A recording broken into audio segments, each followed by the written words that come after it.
قال إني أريد أن أنكحك إحدى ابنتي هاتين على أن تأجرني 8 حجج فإن أتممت 10 فمن عندك وما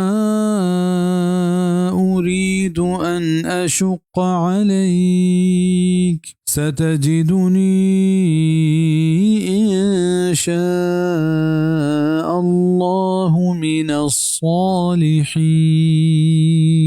कमाशा गोश्त के मन लूटा तरा चा दुए जिनका गो यकिया सीर और सांग भी दिया हमिश बदला के तो पम्मना 8 साल मजदूरी बिकने अगर दहिश पूरा बिकने इतई वती मेहरबानी उमन तई सरा जोर कनक न लूटा अगर अल्लाह बुलूटी जरूर तो मना चा नेकूकार गिंदे।